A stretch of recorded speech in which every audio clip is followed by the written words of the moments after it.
I still remember the day everything changed, a night that started with laughs and ended in a mystery that haunts me still. It was a typical Friday in California, the sun setting in a brilliant display of oranges and purples over the Pacific.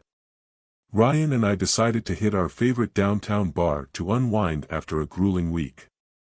As we clinked glasses, the laughter and chatter of the crowd around us blurred into a comforting white noise.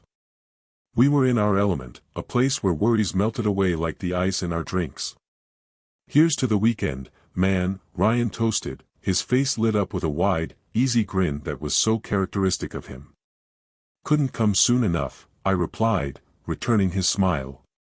Several rounds later, the room spun gently around me, a soft, dizzying whirl of lights and sound.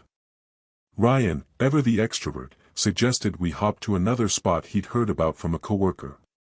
"It's just a few blocks away," he slurred, his arms slung around my shoulder as we stumbled out into the cool night air. The city, alive with its endless nocturnal buzz, seemed to vibrate with energy. We never made it to the new bar. The details of what happened next come to me in flashes, fragmented and disjointed, like scenes from a movie I half remember watching.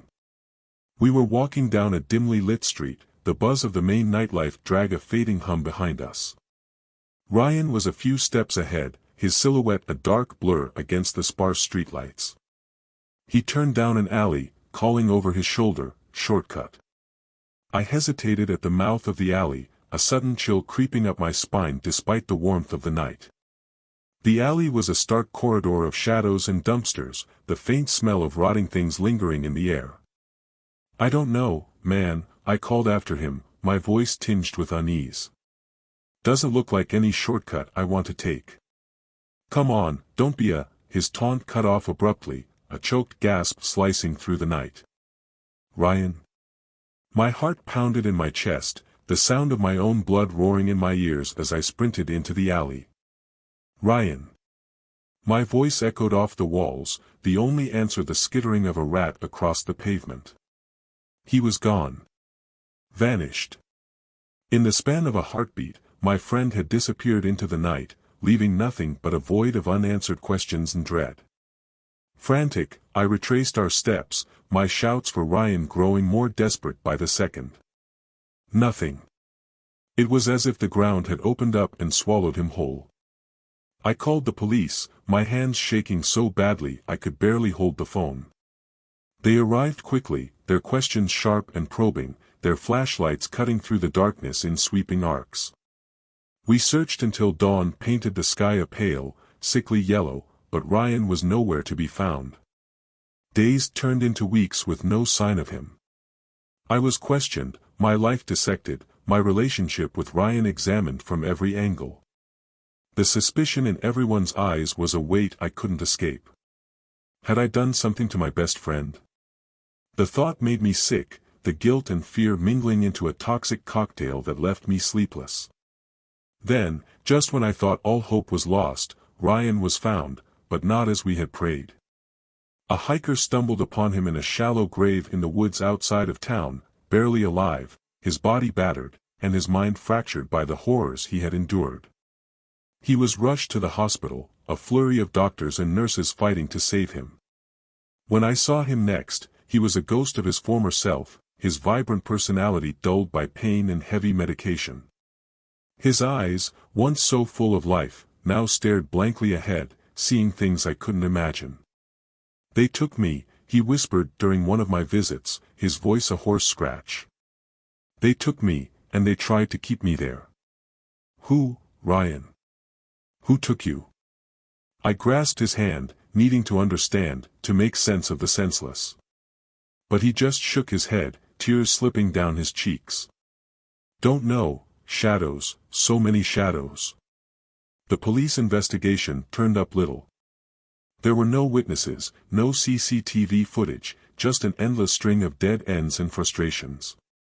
Theories abounded: gang violence, a random act of brutality, a drug deal gone wrong, but nothing fit. It was as if Ryan had stumbled into a nightmare, one that reached out and dragged him into the darkness. He never fully recovered. The body heals, but some wounds are invisible, their scars etched deep in the psyche. Ryan moved away eventually, seeking peace in new surroundings, but the shadows of that night followed him.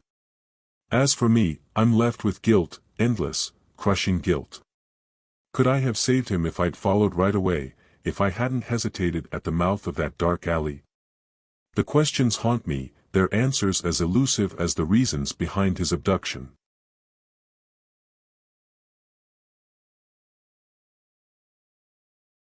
The city at night is a different beast, its dark alleys and abandoned buildings far removed from the postcard views and bustling daytime streets.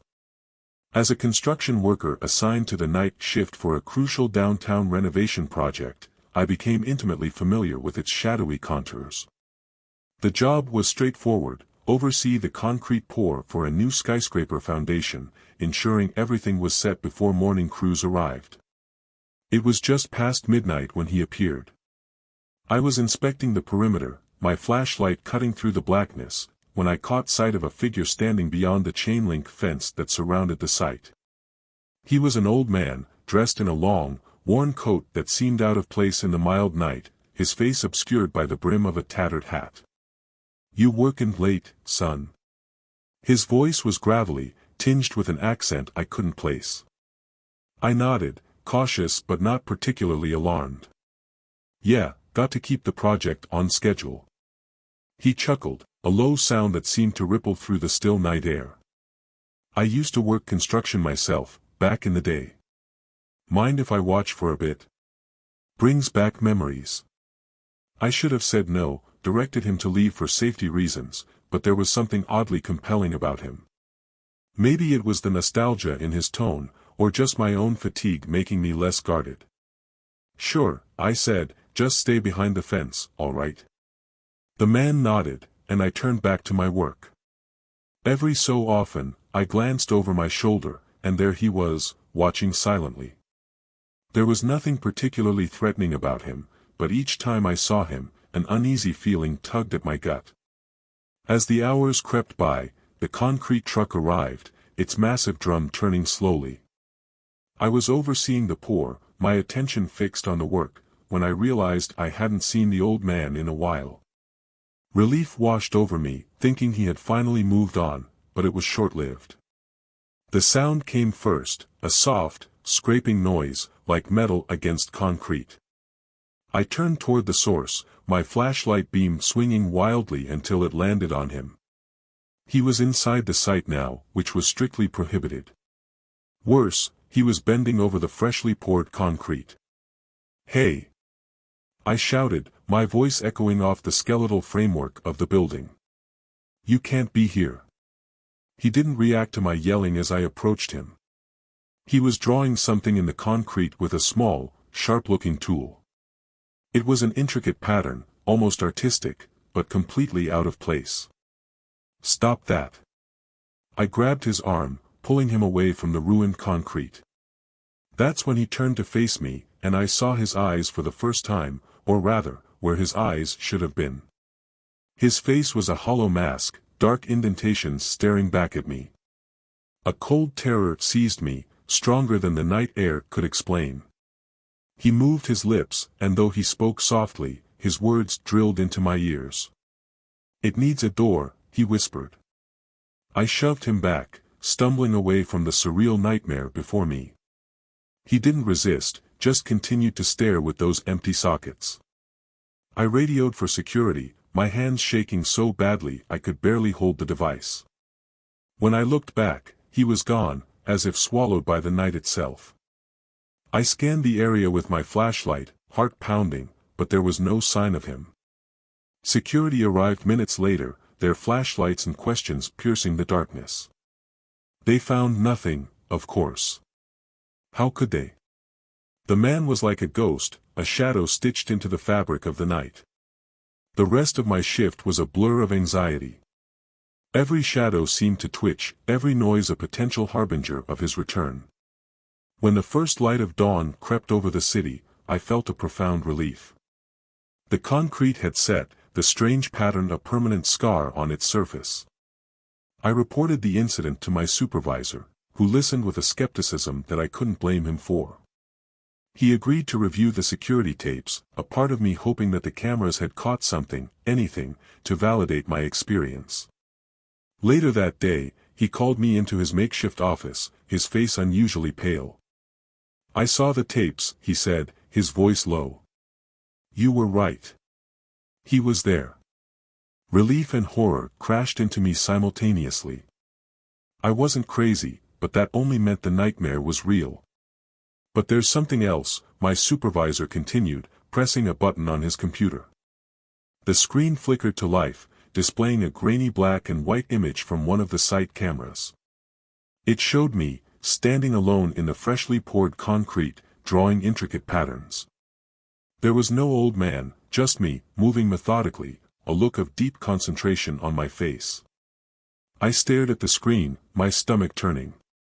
That can't be right," I stammered, but the video didn't lie. It was me, but not me. I had no memory of doing any of that. "You need to take some time off," my supervisor said gently. "Get some rest, see someone, maybe." I nodded numbly, knowing he was right but feeling more trapped than relieved. Had I imagined the entire encounter? Was I losing my mind? As I left the site, I couldn't shake the feeling that something had been left unresolved, that the old man, real or not, had changed something fundamental in me. The pattern in the concrete was there, a tangible testament to the night's reality, whatever that reality was. I did take time off after that, trying to put the pieces of myself back together. But sleep brought little rest, filled with dreams of dark sockets staring into mine, of an old man's voice whispering about doors best left unopened.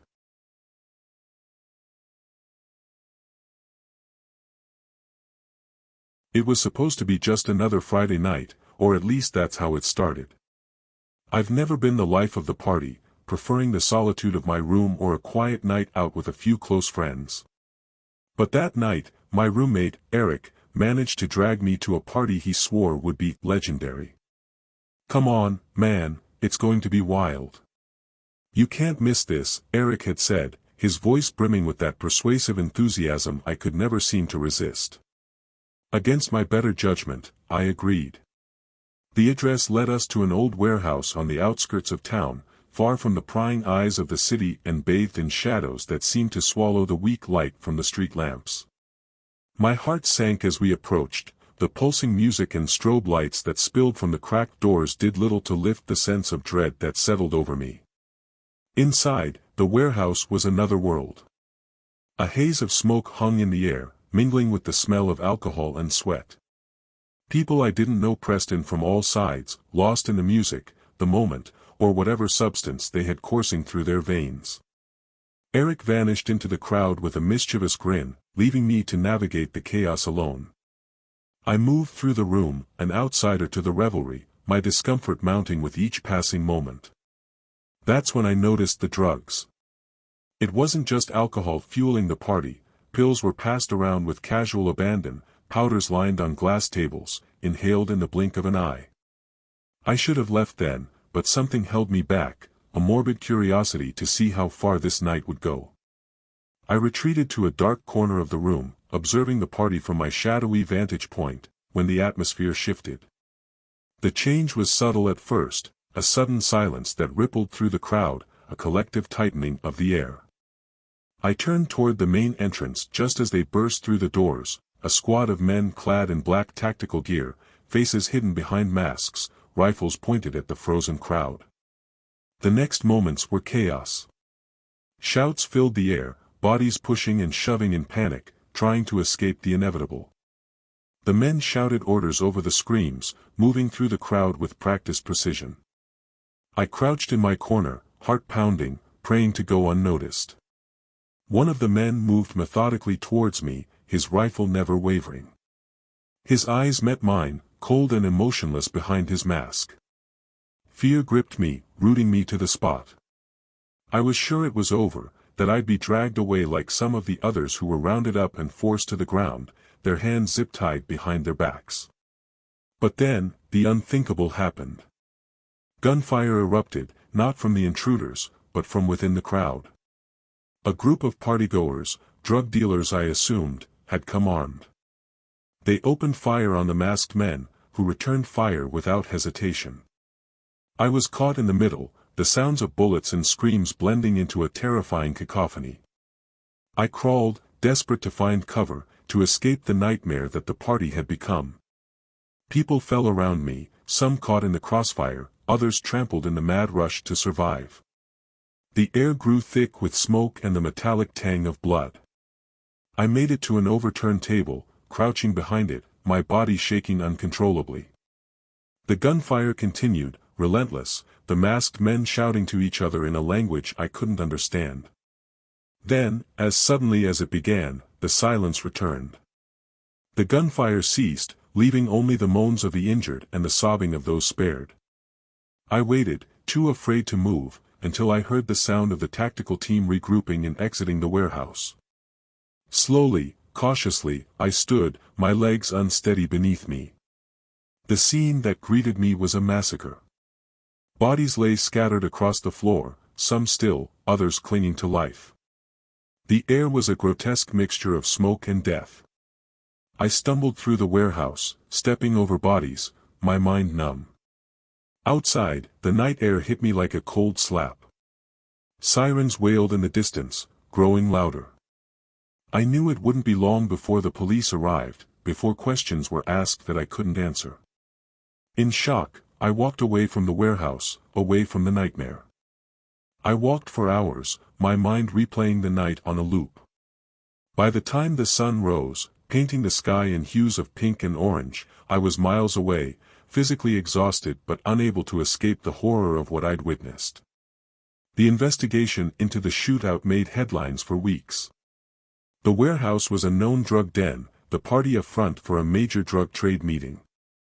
The tactical team was a rival gang, their attack planned and precise, except for the armed resistance they encountered. Eric was among those arrested, his future uncertain, his dreams shattered by choices I still don't understand. As for me, I was never identified, my presence at the party lost in the chaos.